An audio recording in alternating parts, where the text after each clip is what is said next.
Assalamualaikum warahmatullahi wabarakatuh. Waalaikumsalam Wa syukran lillah. Amma ba'du, disyukur kepada Allah Subhanahu wa taala atas berkat rahmat dan inayahnya serta ampunannya kita semua diberikan nikmat iman dan Islam, dan juga kita diberikan nikmat sehat jasmani dan rohani sehingga kita bisa dipertemukan kembali di bulan Ramadan. Alhamdulillah, pagi ini podcast Bawaslu Provinsi Banten kehadiran tamu yang istimewa, yang sudah terkenal.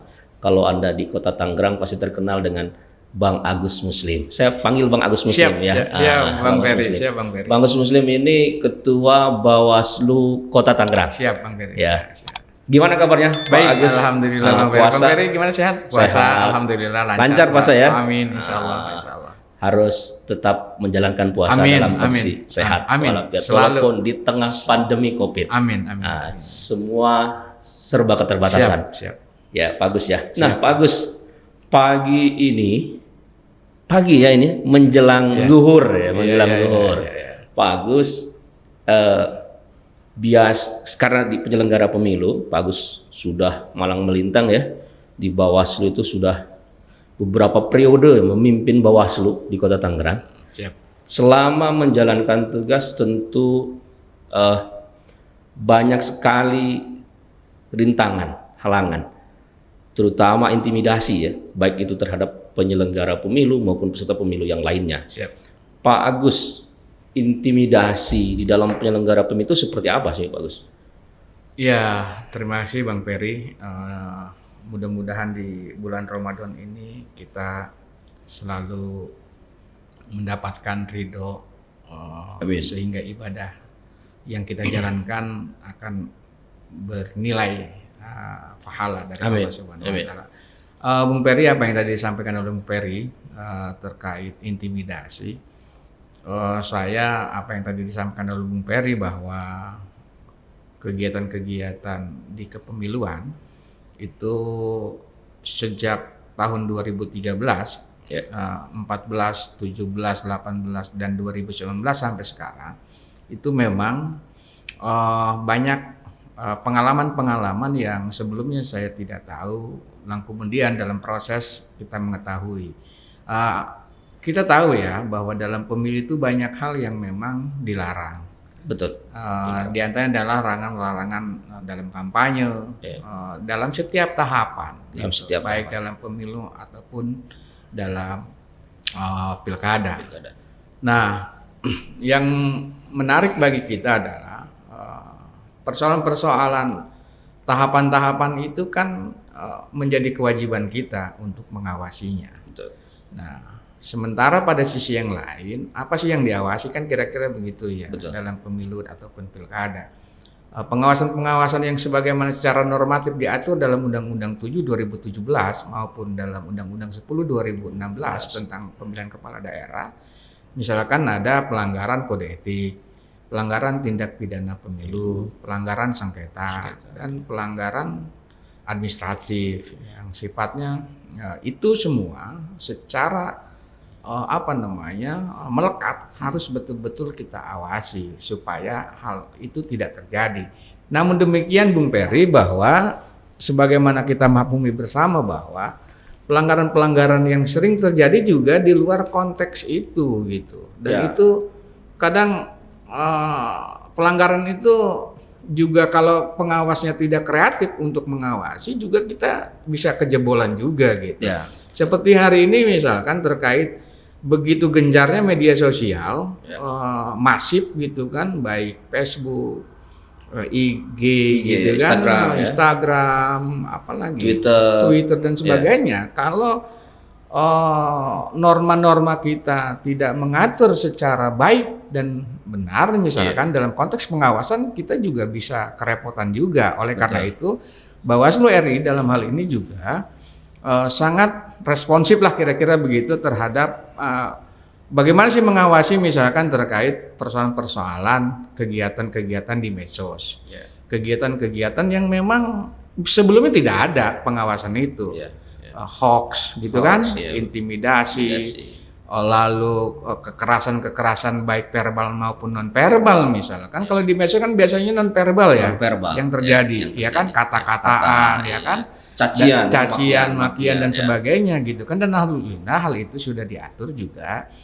dalam regulasi yang kita jalankan. Nah, terkait misalkan apa sih intimidasi kan gitu kan, nah, dalam perspektif kepemiluan gitu kan. Nah, dalam perspektif kepemiluan, intimidasi itu kan sebetulnya itu adalah orang yang menakut-nakuti gitu kan, orang yang mengancam melakukan apa namanya tindakan-tindakan tidak bermoral dan lain sebagainya. Itu selama saya menjalankan dalam dunia pengawasan dari 2013 yang tadi saya ceritakan, hal-hal itu memang sering terjadi gitu. Nah, alhamdulillahnya adalah regulasi juga mengatur bagaimana kemudian mengantisipasi intimidasi itu. Kita tahu misalkan dalam bentuk apa sih intimidasi itu kan? Seperti apa? Dalam penyelenggara pemilu kan gitu kan, seperti itu. Kita tahu misalkan ada beberapa tahapan yang saya coba lihat gitu dalam tahapan itu. Misalkan ada intimidasi dalam tahapan ketika melakukan pemutakhiran data pemilih. Lalu ada juga intimidasi dalam kampanye gitu kan. Ada juga intimidasi ketika melakukan masyarakat pemungutan suara gitu kan. Nah, di persoalan-persoalan di tahapan-tahapan inilah intimidasi sering terjadi. Misalkan dalam tadi pemutaran data pemilih misalkan, ada orang yang juga sering misalkan melakukan supaya orang tidak menjadi atau tidak terdaftar dalam pemilihannya. Ini bisa dilakukan ya secara terstruktur, bisa misalkan dengan orang yang memiliki kebijakan supaya misalkan orang itu tidak didata. Orang pengen didata, ternyata misalkan salah satu lembaganya karena dia mohon maaf misalkan dia tidak punya KTP dan sebagainya, sehingga ada kesulitan secara administratif kalau dia tidak punya KTP. Misalkan kalau dulu ada suket namanya, surat keterangan. Orang yang tidak punya KTP dia boleh melalui suket misalkan pendaftarannya. Kalau kemudian yang pemberi suket ini tidak mengapresiasi dengan baik dan tidak mendukung terhadap pemilu, bisa jadi orang itu tidak misalkan memilih misalkan. Dan ini diatur juga dalam pasal 511 misalkan, siapa yang mencoba menghalang-halangi orang tidak didata atau tidak terdaftar menjadi pemilu, maka itu tidak main-main hukumannya, itu pidana pemilu gitu. Itu salah satu misalkan di pasal 11 gitu. Ada juga di dalam tahapan misalkan kampanye misalkan. Sering terjadi misalkan di kampanye antar pendukung ya kan? saling ejek terus pasang spanduknya yang satu ditimpa dengan spanduk yang lain. Terjadilah konfrontasi misalkan, terjadilah konflik yang kemudian ini kalau tidak cepat didemediasi, maka hal-hal yang tidak kita inginkan misalkan terjadi keributan konflik, pemilu menjadi tidak baik gitu kan, cacat gitu kan, karena persoalan-persoalan teknis seperti itu. Maka hal itu sudah diatur juga supaya tidak terjadi persoalan-persoalan, maka juga pemilu sudah mengatur itu. Misalkan dalam kampanye itu juga bagian dari tindak pidana pemilu dan itu sudah diatur juga dalam pasal 491 misalkan. Apalagi misalkan terjadi intimidasi dalam pemungutan suara misalkan. Dalam pemungutan suara itu misalkan di pasal 531 misalkan, itu diatur di sana tidak boleh orang menghalang-halangi, memprovokasi, untuk orang tidak memilih atau membuat sebuah kerusuhan, membuat situasi sosial tidak baik, terjadi konflik, ya kan, sehingga situasi tidak aman, tidak nyaman masyarakat, sehingga masyarakat tidak memilih. Yang lebih parahnya lagi di pasal 531 itu adalah misalkan seseorang atau ini pasalnya setiap orang gitu. Setiap orang, jadi siapapun orang yang menggagalkan pemilu maka dia akan kena pidana pemilu gitu. Itu dalam tahap. Ada lagi dalam bentuk non verbal misalkan, melalui money politik. Melalui money politik menarik. Ini juga salah satu intimidasi. Kenapa? Karena orang diiming-imingi, dijanjikan dengan uang atau bentuk barang apapun untuk tidak memilih atau untuk memilih kepada pasangan tertentu, atau partai politik tertentu, maka itu juga bagian dari intimidasi. Atau misalkan membuat sebuah cacat pemilihan misalkan untuk merusak surat suara dan sebagainya dengan manipulasi. Nah, ini non verbal juga. Nah, ini bagian juga dari sebuah intimidasi. Maka persoalan-persoalan kepemiluan dalam konteks menjaga agar pemilu ini menjadi berkualitas. Berkualitas bagaimana? Ya, kita harus menghindari dan harus menjaga agar marwah kepemiluan ini betul-betul menjadi pemilu yang berkualitas. Bagaimana pemilu yang kalau kemudian proses ini kita coba jaga dengan baik tanpa ada di dalamnya pelanggaran, di antaranya adalah intimidasi yang dapat memberikan kecacatan dalam sebuah proses demokrasi, maka disitulah tugas kita bagaimana kemudian kita bisa menjaga marwah tersebut. Kira-kira begitu. Pak Agus, selama menjalankan tugas, strategi apa yang sudah Pak Agus lakukan bersama teman-teman komisioner Bawaslu di Kota Tangerang itu?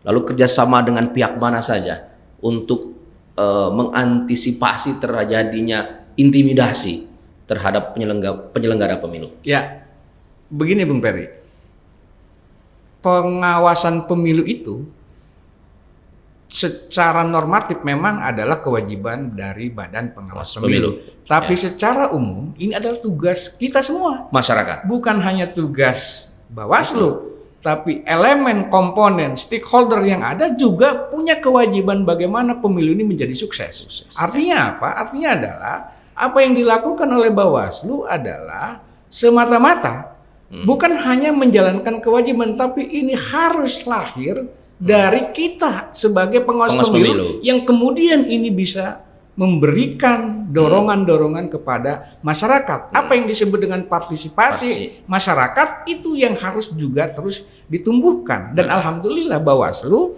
dalam konteks pengawasan kepemiluan, dalam konteks pencegahan adalah ini juga sudah bagian dari tugas dan kewajiban kita. Untuk melakukan pencegahan-pencegahan. Kalau dulu di undang-undang lama itu pencegahan bukan dari kewajiban, bukan dari tugas.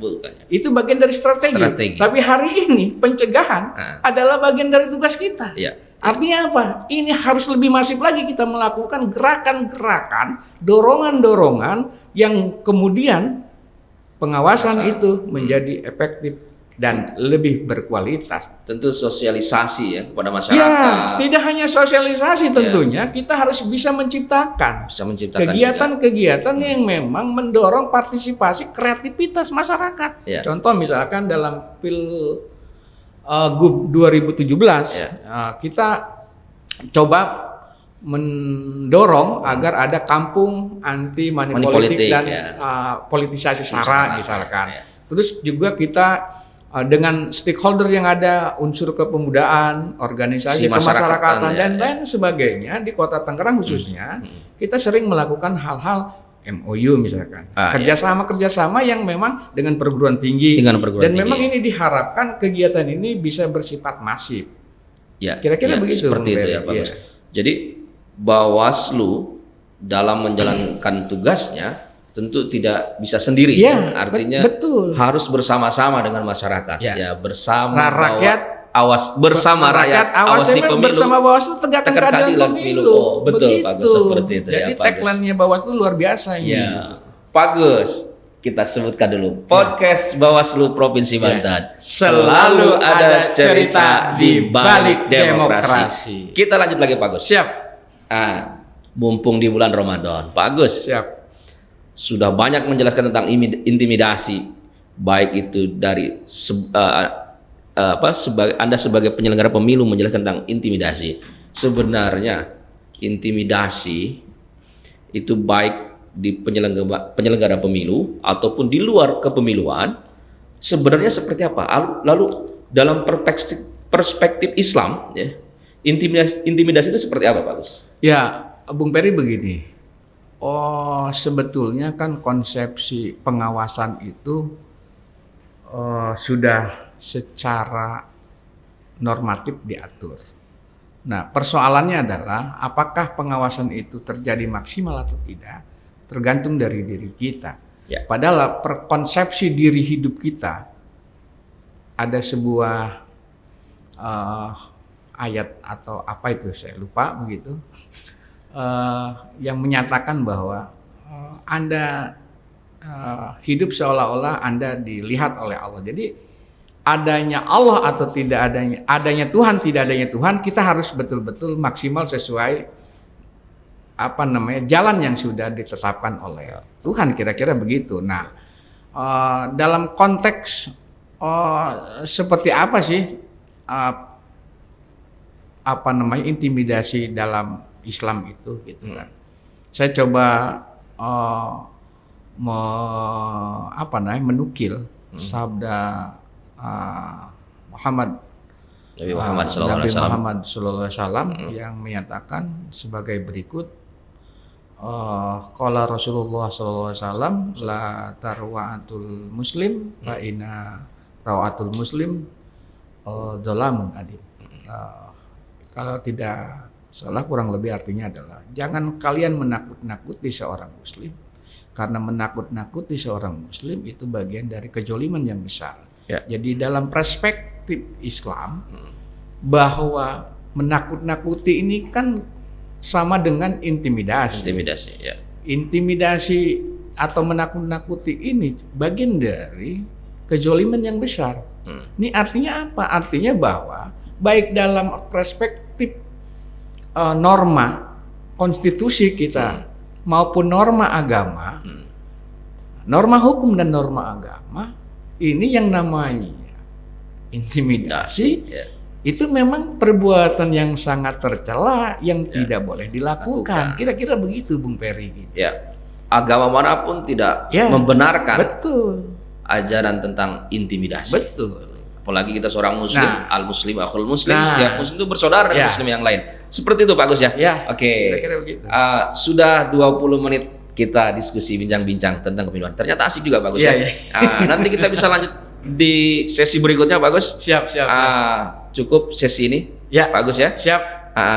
Podcast Bawaslu Provinsi Banten, selalu ada cerita di balik demokrasi. Oke, terima kasih teman-teman semua, sahabat Bawaslu. Kita nanti ketemu di sesi berikutnya. Terima kasih. Assalamualaikum warahmatullahi wabarakatuh. Waalaikumsalam warahmatullahi wabarakatuh. Terima kasih Bung Peri. Kita tegakkan keadilan.